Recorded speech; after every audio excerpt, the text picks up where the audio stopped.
Welcome to this channel. Hello students, सब लोग कैसे हैं? उम्मीद है कि सभी लोग बेहतर होंगे। और चूँकि ठंड पड़ रही है इसलिए मैं यही कहूँगा कि सभी लोग सुरक्षित रहें। और चूँकि मौसम से लड़ना भी एक चुनौती होती है और यह है कि हर मौसम में अलग अलग तरह से सेफ्टी रखनी पड़ती है।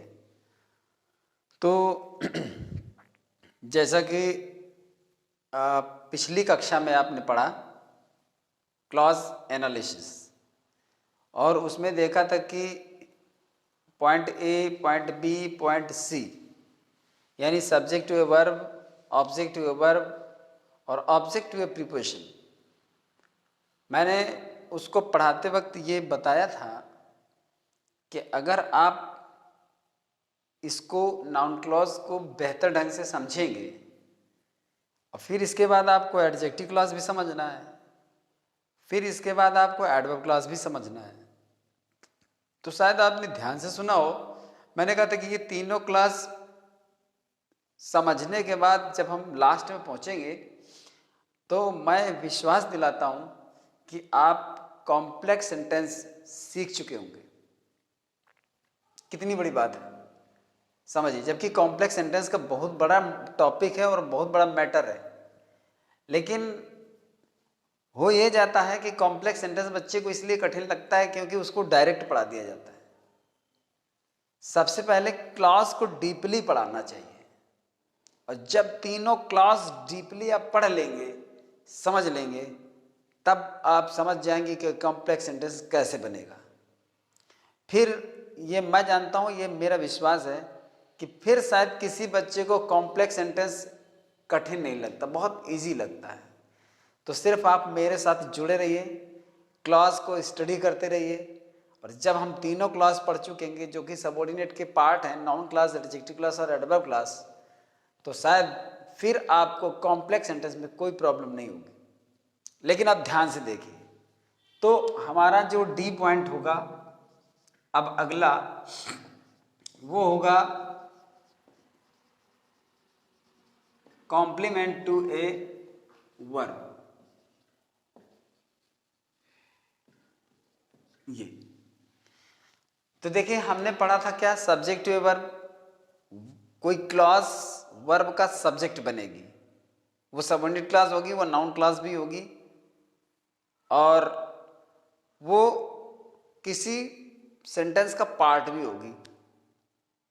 ये पढ़ा था। इसके बाद हमने पढ़ा ऑब्जेक्ट टू ए वर्ब।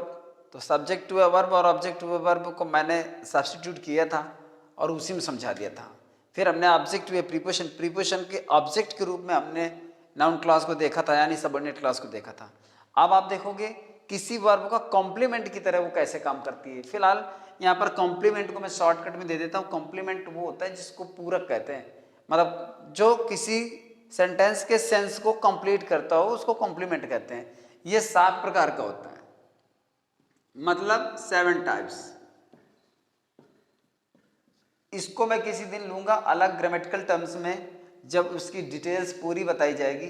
अभी यहाँ पर आपको सिर्फ मैं उसके प्रकार बता देता हूँ और थोड़ा सा आपको एक सैंपल देता हूँ।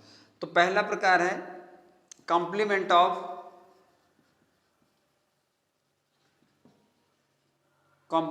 नाउन। इसके बाद है कॉम्प्लीमेंट ऑफ नाउन फ्रेज। इसके बाद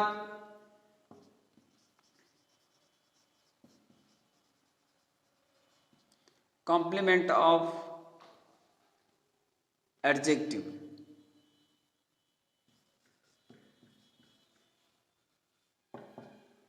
इसके बाद है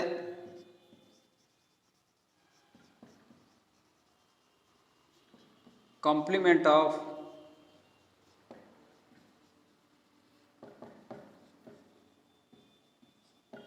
एडजेक्टिव फ्रेज। इसके बाद है आपका कॉम्प्लीमेंट ऑफ एडवर्ब और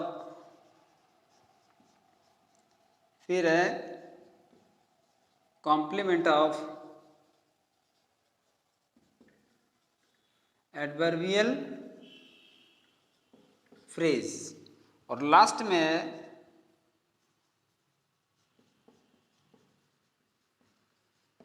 कॉम्प्लीमेंट ऑफ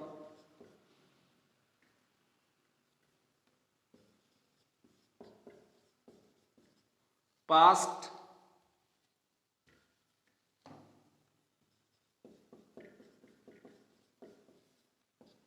पार्टिसिपल।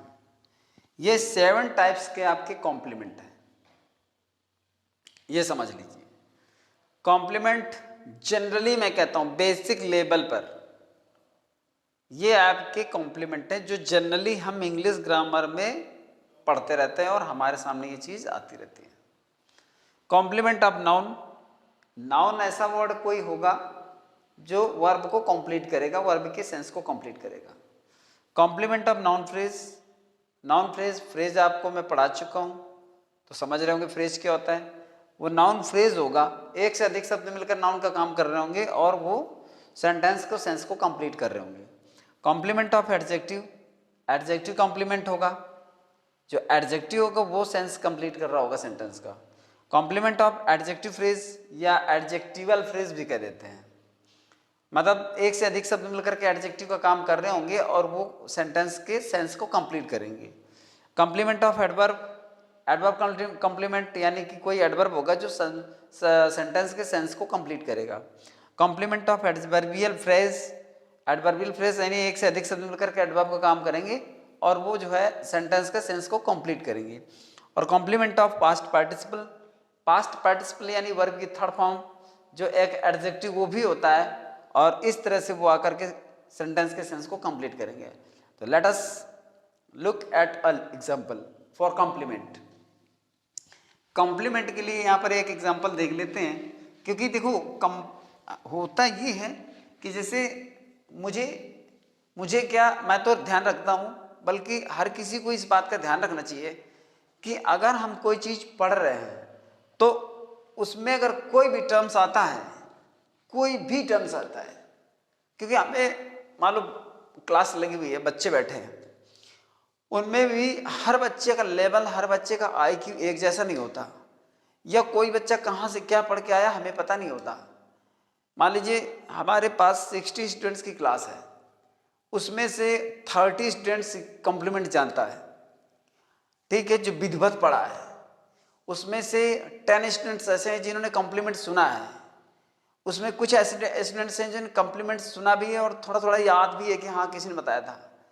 तो ऐसे में क्या होता है, जिन्होंने 30 स्टूडेंट्स जो कॉम्प्लीमेंट्स को अच्छी तरह जानते हैं वो इस रूल को अच्छी तरह समझ लेंगे, लेकिन जो 10 और 5 और लास्ट में जो कुछ बच्चे बचते हैं जिन्होंने थोड़ा थोड़ा पढ़ा या हल्का पढ़ा या याद नहीं या बिल्कुल नहीं पढ़ा, वो इस रूल को मैं समझता हूं कि समझेंगे, क्योंकि आप समझाएंगे तो वो समझेगा, लेकिन बेहतर अप्रोच नहीं बना पाएगा।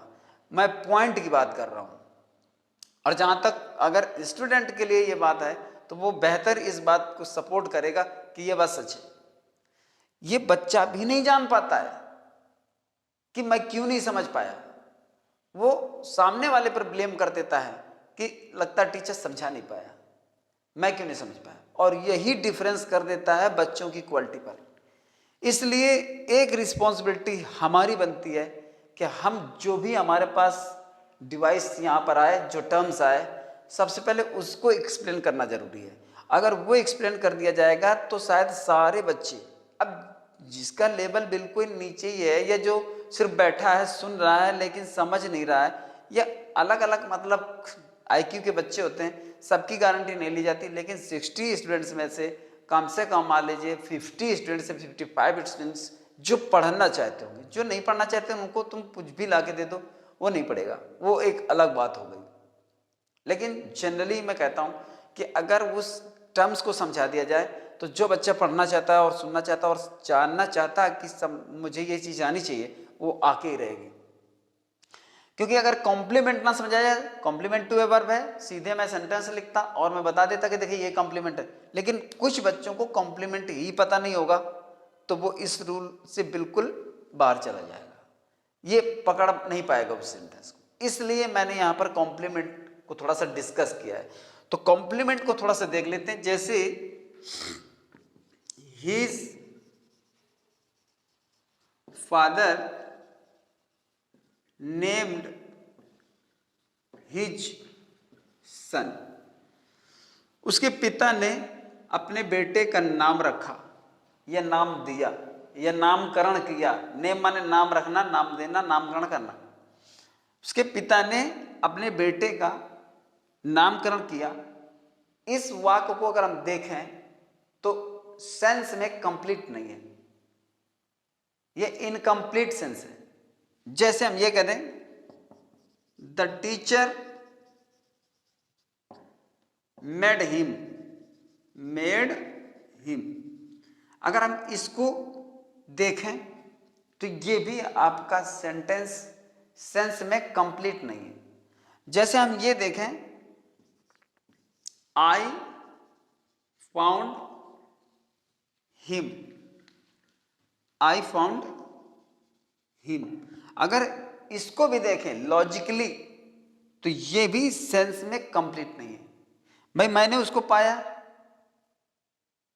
तो वो जो व्यक्ति है, ये चूंकि पर्सन के लिए होता है, पर्सनल प्रोनाउन है, ये जो व्यक्ति, ये कोई पाने वाली चीज तो है नहीं ना कि हम मान लेंगे नहीं हाँ मैंने उसको पाया, वाह का अर्थ तो पूरा है। हाँ आई फाउंड ए पर्स, ये सही हो जाता, वो सेंस में कंप्लीट हो जाता। लेकिन आई फाउंड हिम वो कोई रास्ते में पड़ी हुई चीज नहीं है। हाँ अगर आप उससे मिले या वो आपको मिला तो आई मेट हिम, ये हो सकता था कि मैं उससे मिला। पर फाउंड हिम, फाउंड का मतलब होता है अकस्मात कोई चीज आपको मिल गई है, वो चीज मिलने का मतलब होता है कि मैं मिला, इस तरह से हो जाता है। और आई केम अक्रॉस का मतलब हो जाता अचानक मिल गया, ऐसा करके होता है। जैसे आई विल मीट हिम, मैं उससे मिलूंगा, तो ये तो पर्पजली होता है। तो यहां पर तीनों सेंटेंसेस के जो सेंस है वो कंप्लीट नहीं है। लेकिन जैसे हम इसमें लगा दें, अब इसका सेंस कंप्लीट हो गया। उसके पिता ने अपने बेटे का नाम, या यहां पर केवल फादर कर सकते हो, ठीक है ना, उसके पिता ने अपने बेटे का नाम मुकेश रखा, यानी इसी का पिता है जिसने अपने बेटे का नाम मुकेश रखा। अगर हम इसको रखते हैं जब जनरली, ठीक है ना, ऐसा भी कर सकते हैं माई फादर नेम्ड और फिर लिखेंगे मी, मेरे पिताजी ने मुझे नाम दिया या मुझे नाम रखा और मुकेश, इस तरह भी हो सकता है। लेकिन सेंटेंस को समझने के लिए इतना काफी है। सेंटेंस में कुछ वर्ड्स बदल करके भी समझ सकते हो, कोई दिक्कत नहीं है। जब हमने ये लिखा तो इस वाक्य का सेंस कंप्लीट हो गया, इसकी वजह से इस वाक्य का अर्थ कंप्लीट हो रहा है, इसलिए ये आपका कॉम्प्लीमेंट है, ये है आपका कॉम्प्लीमेंट, कॉम्प्लीमेंट, ठीक। अब ये क्या है, ये एक नाम है। नाम क्या होता है, नाउन होता है, इसलिए ये कौन सा कॉम्प्लीमेंट हो गया, नाउन कॉम्प्लीमेंट हो गया। अब यहां देखिए the teacher made him the captain of the team, अध्यापक ने उसे बना दिया। अब यहां अगर हम देखें तो ये वाक्य का अर्थ पूरा नहीं था। अध्यापक ने उसे बना दिया, अब क्या बना दिया, उल्लू बना दिया, बेवकूफ बना दिया, राजा बना दिया, मॉनिटर बना दिया, क्या बना दिया। यहां तक अगर देखा जाता तो इसका अर्थ पूरा नहीं था, इनकम्प्लीट सेंस था। लेकिन जब हमने लिखा the captain of the team, तो अब ये बात पूरी हो गई कि अध्यापक ने उसे टीम का कैप्टन बना दिया। तो इसका कॉम्प्लीमेंट क्या था, इसका कॉम्प्लीमेंट ये है, ये कॉम्प्लीमेंट है। लेकिन ये कॉम्प्लीमेंट क्या है, नाउन है कि एडजेक्टिव है कि एडवर्ब है। ये कैप्टन ऑफ द टीम क्या होता है, वो भी तो आदमी होता है ना, and noun is the name of person place और थिंग, तो ये पर्सन है। तो जब पर्सन है तो नाउन होता है, क्योंकि नाउन एक से अधिक शब्दों में है, इसलिए ये नाउन फ्रेज कॉम्प्लीमेंट हो गया, नाउन फ्रेज कॉम्प्लीमेंट। यानी कंप्लीमेंट ऑफ नाउन फ्रेज। ये भी नाउन है, ये भी नाउन है, ये सिर्फ नाउन है, not a phrase, single word है। और ये आपका नाउन फ्रेज है क्योंकि इसमें मोर देन वन वर्ड्स, यानी वन वर्ड है, यानी एक शब्द से अधिक शब्द है, इसलिए ये नाउन फ्रेज कहा जाएगा। क्योंकि ये पूरा बॉक्स में जितना लिखा है इस वाक्य के अर्थ को कंप्लीट कर रहा है, इसलिए हम इसको कॉम्प्लीमेंट ऑफ नाउन फ्रेज कहेंगे। अच्छा, यहां देखिए, आई फाउंड हिम इंजर्ड। अब मैंने उसे पाया, तो अब मैंने जैसे हमने इसको लिखा कि मैंने उसे घायल पाया, यानी घायल अवस्था में पाया। तो जब हमने ये लिख दिया तो इस शब्द की वजह से इस वाक्य का अर्थ पूरा हो गया, ये भी कंप्लीमेंट हो गया, क्योंकि ये वर्ब की थर्ड फॉर्म है। और वर्ब की थर्ड फॉर्म क्या होता है? वर्ब की थर्ड फॉर्म होता है पास्ट पार्टिसिपल, इसलिए complement of past participle. Adjective का भी होता है, एडवर्ब का भी होता है, एडवर्बियल फ्रेज का भी होता है, एडजेक्टिवल फ्रेज का होता है। तो मैं समझता हूं इस पॉइंट को पढ़ने के लिए और समझने के लिए इतना काफी है। कॉम्प्लीमेंट आपको समझ में आ गया होगा, बाकी कॉम्प्लीमेंट को हम किसी दिन डिटेल में एक अलग वीडियो में पूरा एक्सप्लेन करेंगे, तब उसको समझने में और फुल डिटेल पढ़ने में थोड़ा अलग ही मजा आएगा।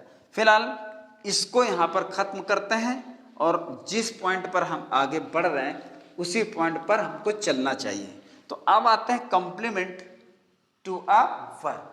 तो जैसे होता है, Mukesh has failed in the examination, ठीक है ना। फिर इसके बाद दूसरा लेते हैं, द रीजन इज हिज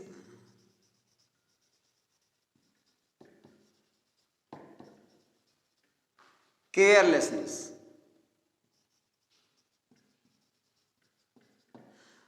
देखो, ये ना समझना कि मुकेश ही क्यों, आप यहाँ सुरेश ले लो, यहाँ पर दिनेश ले लो, महेश ले लो, ठीक है, लोकेश ले लो, कोई भी एज ले लो, सब चलेगा। एक नाम होना चाहिए, क्योंकि ये इतना इजी होता है। देखो, टीचर क्या होता है ना, उसको कोई चीज पढ़ाते पढ़ाते इतनी प्रैक्टिस हो जाती है कि हो सकता है कोई एक ही वर्ड समझाने का बेस जो होता है उसका कभी कभी अभ्यस्त हो जाता है, प्रैक्टिस हो जाता है। तो कोई एग्जाम्पल उसके लैंग्वेज में मतलब रट सा जाता है। तो ज़्यादातर क्या होता है कि आसान भी है और बोलने में भी क्लियर रहता है, इसलिए ये चीज़ चल जाती है। पर इसमें मत जाइएगा कि वहाँ भी मुकेश ले, यहाँ भी मुकेश ले। और मैं समझता हूँ बच्चा इतना समझदार है कि इस बात को बहुत ज़्यादा अदरवाइज नहीं लेगा। फिलहाल, Mukesh has failed in the examination, the reason is his carelessness. मतलब मुकेश परीक्षा में असफल हो गया है, कारण है उसकी लापरवाही, कारण उसकी लापरवाही। दोनों को हमें जोड़ना है। तो हमें कॉम्प्लीमेंट का मतलब ये होता है कि कोई ऐसी क्लॉज, अब समझना जरा, क्योंकि हम कॉम्प्लेक्स सेंटेंस के लिए नाउन क्लॉज को स्टडी कर रहे हैं और नाउन क्लॉज का डी पार्ट स्टडी कर रहे हैं। डी पार्ट का जो टाइटल है कॉम्प्लीमेंट टू ए वर्ब। तो मतलब वो जो नाउन क्लॉज हमारी बनेगी वो नाउन क्लॉज भी होगी, साथ में वो कॉम्प्लीमेंट भी होगी एक वर्ब का, और साथ में वो सबऑर्डिनेट क्लॉज भी होगी। ये तीनों पॉइंट आने चाहिए। तो इसको हम बनाते हैं यहां से, the reason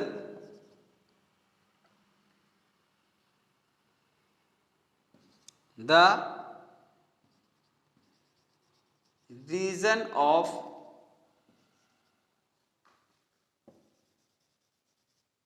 Mukesh failure in the examination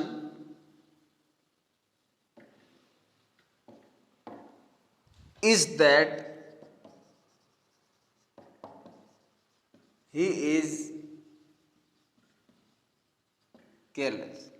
The reason of Mukesh failure in the examination, परीक्षा में मुकेश की असफलता का कारण, और इज माने है। अगर हम यहां से वाक्य को आगे ना लिखें, इतना तो वाक्य का सेंस कंप्लीट नहीं है, वाक्य अभी अधूरा है। परीक्षा में मुकेश की असफलता का कारण है, तो कारण क्या है, अभी बात पूरी नहीं हुई है। इसका मतलब है कि सेंटेंस का सेंस अभी पूरा नहीं हुआ। अब जो भी हम सेंटेंस में लिख देंगे, कोई वर्ड लिख दें, कोई फ्रेज लिख दें, कोई क्लॉज लिख दें, जो भी लिख देंगे, और वो अगर आपके सेंटेंस को कंप्लीट कर देगा, दैट विल बी कॉम्प्लीमेंट। वो कॉम्प्लीमेंट होगा, चाहे वो शब्द हो या शब्दांश हो, वाक्यांश हो या फिर उपवाक्य हो यानी क्लॉज हो। ये देखना है, क्योंकि अभी ये तो मानते हो ना कि इस वाक्य का अर्थ पूरा नहीं है, और हम इसी को कंबाइन कर रहे हैं इस डी टाइटल के बेस पर। तो यहां पर हो गया the reason of Mukesh failure in the examination is, और फिर लिखेंगे दैट ही इज केयरलेस। यहां पर था कि मुकेश परीक्षा में असफल हो गया है, कारण उसकी लापरवाही है। मुकेश की असफलता परीक्षा में मुकेश की असफलता का कारण है कि वह लापरवाह है। इसने आपके सेंटेंस के सेंस को पूरा किया है। यहां तक हम अर्थ निकाल रहे थे और लेकिन पूरा नहीं निकल रहा था, बट इसको जब हमने लिखा तो वाक्य का अर्थ पूरा हो गया कि परीक्षा में मुकेश की असफलता का कारण है कि वह लापरवाह। पहला काम यह है कि ये एक सबऑर्डिनेट क्लॉज है। क्यों? क्योंकि इसका इतना वाक्य जब हम निकालेंगे तो इसका अर्थ पूरा नहीं है। हाँ, ये किसी के अर्थ को पूरा कर रहा है बट स्वयं में अर्थ पूरा नहीं है, because it is a subordinate clause. दूसरा, कि वह लापरवाह, इस वाक्य से मुकेश की लापरवाही यानी केयरलेसनेस प्रकट होती है, और केयरलेसनेस इज अ नाउन। इससे मुकेश की लापरवाही प्रकट होती है। लापरवाही एक नाउन है, तो ये पूरी क्लास नाउन क्लास है। सबऑर्डिनेट इसलिए है क्योंकि इसका इस वाक्य का अर्थ अपने आप में पूरा नहीं है। क्लॉज इसलिए है क्योंकि ये पूरे सेंटेंस का एक पार्ट है, सेंटेंस नहीं है। और बताइए क्या रह गया? कॉम्प्लीमेंट टू वर्ब, मतलब ये जो है इज मुकेश की परीक्षा में असफलता का कारण है, ये वर्ब है तो क्या है? केवल लापरवाह। यही आकर इस वर्ब के अर्थ को पूरा करता है, इसलिए compliment to a verb.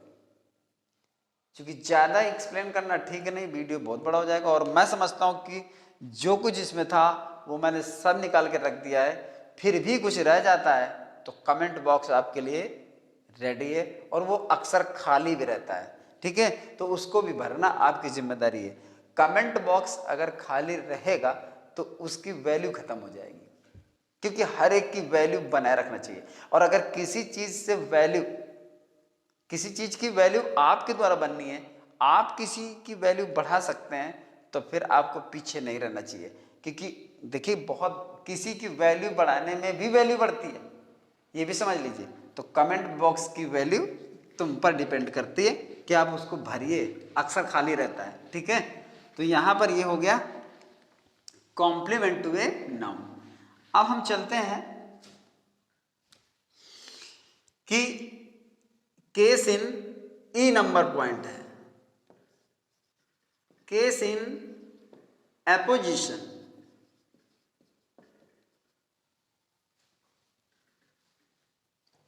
Case in apposition to a noun, बहुत अच्छा पॉइंट है ये। और देखो, मैं बार बार ये कहता हूं कि ये ना कोई समझे कि एकेडमिक लेवल की क्लास है, ये कॉम्पिटिटिव लेवल की भी क्लास है। मैंने उस दिन इसकी यूटिलिटी बताई थी कि अगर कोई चीज लिखी हुई है और उसमें पूछा जा रहा है कि ये कौन सी क्लॉज है, या फिर ये क्लॉज या अंडरलाइन पोर्शन किसका काम कर रहा है, तो फिर आप फंस जाएंगे। क्योंकि इतने डीपली लड़के पढ़ते नहीं हैं, कंपटीशन में लड़के ये सब नहीं पढ़ते, बट इसी ही में फंस जाते हैं। ये बात आप समझ लीजिए। उसे एसएससी, सीजीएल, बैंक, एनडीए, किसी भी एग्जाम में इस तरह, और सबसे ज्यादा तो सीजीएल वगैरह में सब ज्यादा टफ हो जाता है मैटर। और ऐसे ही वो अंदर की चीज रखता है। आप पढ़ के आए हो, आप ये कभी नहीं क्लेम कर सकते हो कि हमको ये चीज पढ़ाई नहीं गई है। अंदर की चीज खोज करके रखेगा और आप सोचोगे यार ये तो हमने बहुत दिन पहले पढ़ा था और पता नहीं। तो देखिए case in apposition to noun, अब हमारे पास एक ऐसी क्लॉज आएगी जो नाउन का काम करेगी, लेकिन नाउन के लिए एपोजिशन का भी काम करेगी। मतलब एपोजिशन समझते हैं ना, क्योंकि मैं ये पहले कह चुका हूं कि कोई टर्म्स आपको बाकी नहीं रहना चुवाना चाहिए। एपोजिशंस मीन होता है side by side, side by side. Side by side का मतलब क्या होता है, बी साइड, और बी साइड का मतलब क्या होता है, ठीक, बी साइड, बी माने होना, साइड माने बगल में, साइड माने बगल, यानी बगल में, बगल में मतलब निकट, निकट मतलब पास।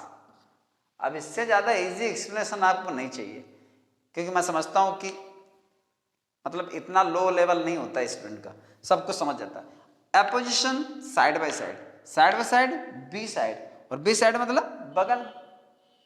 तो कोई ऐसी नाउन क्लॉज आए जो इस नाउन के लिए बगल में आ जाए और उसी को एक्सप्लेन करे।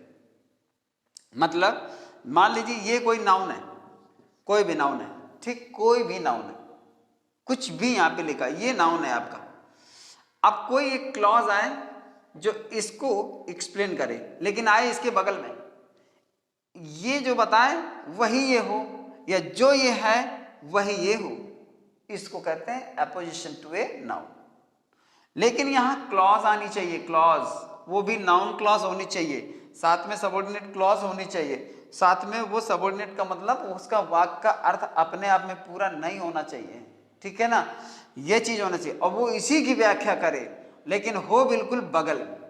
ये होता है अपोजिशन टू ए नाउन। तो हम देख लेते हैं एक आध एग्जाम्पल से कि वो चीज समझ में आ रही है कि नहीं आ रही है, तब जाकर आप पांचों क्लॉज पढ़ पाएंगे। तो देखिए मैं चाहता हूं कि आपको इतना बेहतर क्लॉज समझ में आवे कि शायद इससे पहले आया ना हो।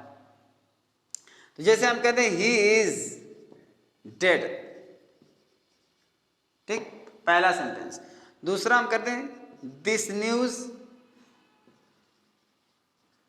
Is not true.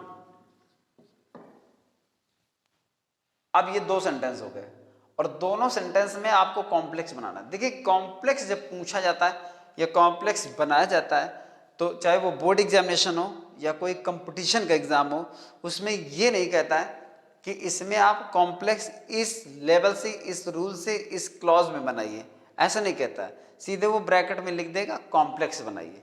आपको पहचानना होता है कि ये कॉम्प्लेक्स सेंटेंस तीन क्लॉज में से कौन सी क्लॉज से बनेगा, क्योंकि अगर ये सेंटेंस नाउन क्लॉज में जाकर बन रहा है तो आप एडजेक्टिव क्लॉज और एडवर्ब क्लॉज में बनाने के लिए परेशान हो जाएंगे, और संभवतः वो आप सही एडजस्ट नहीं कर पाएंगे।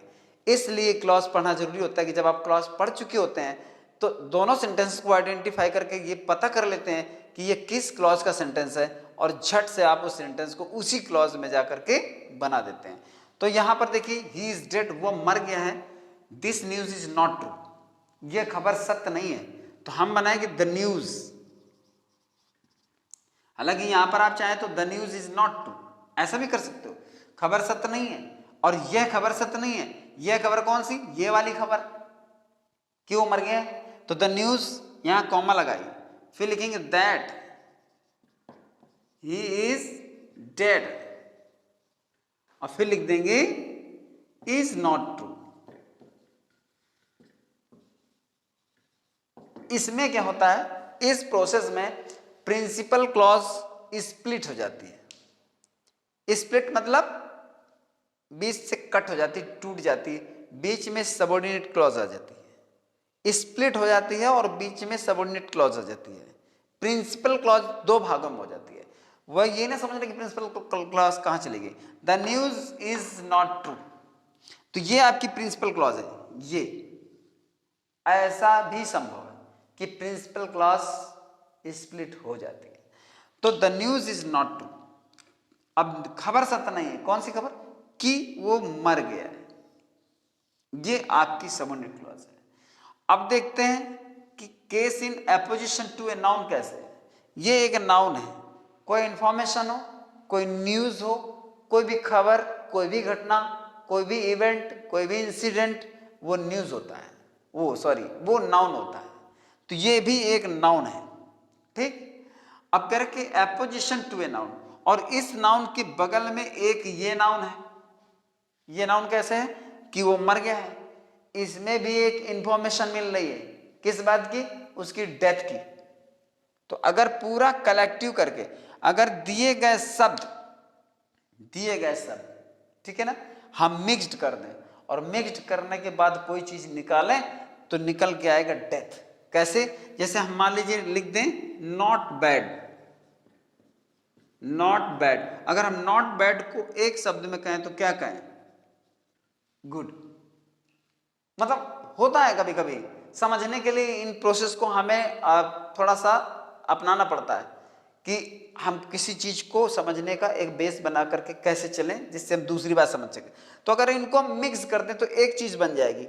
दो चीजों को मिलाओ, चीनी और पानी मिलाओ, तो उसका नया जो प्रादुर्भाव होगा, विकास होगा, नया जो प्रोडक्ट बनेगा, डेवलपमेंट होगा, उसका नाम शरबत होगा, ना कि पानी और ना चीनी। इसी तरह से तब इनको मिक्स कर देंगे तो बनेगा गुड। इसी तरह जब इस पूरे को मिला देंगे तो बनेगा डेथ। डेथ क्या होता है, नाउन होता है। लेकिन ये चूंकि क्या है ना, ऐसे ही रखा जाएगा, डेथ नहीं रखा जाएगा, क्योंकि हमें क्लॉज बनानी है। हर क्लॉज का अपना सब्जेक्ट होता है और अपनी वर्ब होती है। तो यहां पर क्या होगा, यहां पर हमें देखना है कि क्या ये सबऑर्डिनेट है, बिल्कुल है, क्योंकि इतने बॉक्स में जितना लिखा है इसका आप अर्थ निकाल लेंगे तो इसका अर्थ पूरा नहीं है, अतः ये सबऑर्डिनेट है। जब तक हम इसको बोलने के बाद, जब तक हम इस साथ में ये नहीं बोलेंगे, तब तक इसका भाव पूरा नहीं होगा, इसलिए सबऑर्डिनेट क्लॉज है। क्योंकि इसमें एक इंफॉर्मेशन है जिसका नाम डेथ है, कि वो मर गया, अर्थात उसकी मौत का पता चल रहा है, इसलिए नाउन भी है। और तीसरी बात, this is not a sentence, it is a part of sentence, ये एक सेंटेंस का पार्ट है, इसलिए ये क्लॉज है। चौथी बात, ये इस नाउन की व्याख्या कर रहा है। जो खबर है वो ये है, न्यूज, जो समाचार है वो ये है। ये क्या है, यही तो समाचार है। तो जरा गौर करिए, ये दोनों चीजें एक ही है कि नहीं है। और मैंने पहले कहा था कि जो आपका एपोजिशन में आएगा, एपोजिशन में मतलब इस नाउन के एपोजिशन में, noun apposition to a noun, noun के लिए एपोजिशन, नाउन के लिए एपोजिशन, नाउन के लिए एपोजिशन, बगल में आ रहा है, बिल्कुल बगल में रखा, और इसको हमें दो कॉमा के बीच में रखना होता है, तभी उसका एपोजिशन प्रूव होता है। तो यहां पर आपका एपोजिशन, और एपोजिशन वही होता है जो ये होता है। जैसे आपने सेंटेंस को सिंपल में मैंने पढ़ाया था, जैसे हम कहते हैं कि लक्ष्मीबाई द रानी ऑफ झांसी, तो झांसी की रानी कौन, लक्ष्मीबाई। लक्ष्मीबाई कौन है, झांसी की रानी। वो चीज होता है यहाँ पर। मतलब Akbar the great king, Akbar a great king, Akbar कौन है, a great king, a great king कौन है, अकबर। तो ये एपोजिशन आप अच्छी तरह समझते हैं, तो ये इसका एपोजिशन। तो जो न्यूज है वही ये है, समाचार, कि वो मर गया है, कि वो मर गया क्या है, समाचार, सत्य नहीं है, ये स्ट्रक्चर। अब कुछ लोग ये कह देते हैं कि इसको हम ऐसे बना दे, बच्चे बना देते हैं, this news is not true that he is dead, ये खबर सत्य नहीं है कि वो मर गया। ये केवल अपने मन को शांत करने के लिए ऐसा कुछ लोग बना लेते हैं और यह बता देते हैं, but this is not a real structure of a noun clause. जो आप सेंटेंस बना लोगे कि this is not, the news is not true that he is dead, इसको आप प्रूव नहीं कर पाओगे कि ये इस क्लॉज का ये रूप है, कि पांचों क्लॉज में ये कौन सा रूप है, आप इसको बता नहीं पाओगे। सब्जेक्ट बताओगे, इसको वर्ब बताओगे, इसको क्या बताओगे, फिर इसके बाद दैट, फिर क्या बताओगे। तो स्ट्रक्चर ऐसे नहीं बना होता, स्ट्रक्चर बना होता है उस सेंटेंस को ऑथेंटिक करने के लिए, कि आप किसी लेवल को लेकर चलेंगे तो कहीं पर उलझेंगे नहीं और कोई क्वेश्चन खड़ा नहीं होगा। तो यहां पर हो गया the news that he is dead is not true, ये आपका हो गया। जैसे हम कहते हैं कि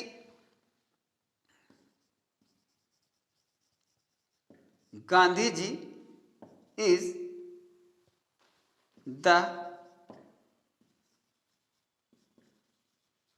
फादर ऑफ आवर नेशन, ये हो गया Gandhi ji the father, Gandhi ji is the father of our nation, Gandhi ji हमारे राष्ट्र के पिता हैं। गांधी जी हमारे राष्ट्र के पिता है, मतलब गांधी जी हमारे राष्ट्रपिता हैं। फिर हम लिखते हैं दिस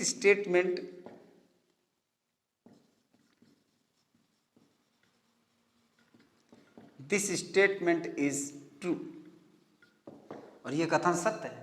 तो अगर इसको हम बनाना चाहें कॉम्प्लेक्स में तो हम लिखेंगे द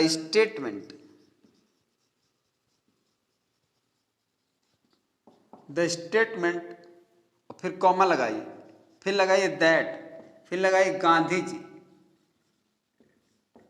फिर लिखिए is the father of our nation.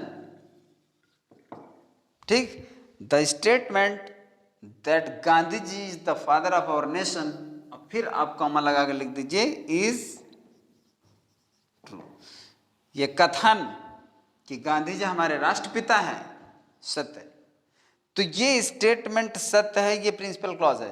और जो ये बॉक्स में पूरा दिख रहा है ये आपकी सबऑर्डिनेट क्लॉज है। और ये चूंकि जो स्टेटमेंट है वो ये है, ये क्या है, यही तो स्टेटमेंट है, इसलिए ये दोनों एक ही चीज है। इस स्टेटमेंट को ओपन करता है, एक्सप्लेन करता है ये सेंटेंस, और ये क्लॉज है। अगर इसको पूरा अर्थ निकालें तो देखें कि इसमें कोई कंप्लीट सेंस नहीं निकलता, इसलिए सबऑर्डिनेट क्लॉज है। और that Gandhi ji is the father of our nation, यहाँ पर हमारे गांधी जी हैं, उनके राष्ट्रपिता होने की पुष्टि होती है, यानी कोई इंफॉर्मेशन है। और इंफॉर्मेशन या स्टेटमेंट या न्यूज़ या इवेंट या इंसिडेंट इज अ नाउन, तो ये नाउन क्लॉज भी हो जाती है। तो इस तरह से हम देखें तो ई सेक्शन भी आपका पूरा हो गया। और ये चूंकि कोशिश मैंने की है कि आपको इस वीडियो में भी आपको कुछ न कुछ मिलेगा, और मैं समझता हूं कि आप पूरी तरह से सेटिस्फाइड भी हो जाएंगे। और फिर भी अगर नहीं होते, कोई क्वेश्चन आपके माइंड पे आता है तो तुरंत कमेंट में आप डालिए, मैं अगले वीडियो में उसको सॉल्व करने की कोशिश करूंगा। और मैं समझता हूं कि ये क्लिप आपके लिए बहुत यूज़फुल रहेगी, क्योंकि अभी आपके 2 टाइप्स बाकी हैं जो हम इनसे और अलग हटकर, चूंकि मैंने कहा था नाउन क्लास हम 7 टाइप्स पढ़ते हैं, 7 प्रकार की होती है, तो 2 प्रकार आपको अगले वीडियो में मिलेंगे। चूंकि वीडियो बहुत बड़ा हो जाएगा, इसलिए best of luck and take care.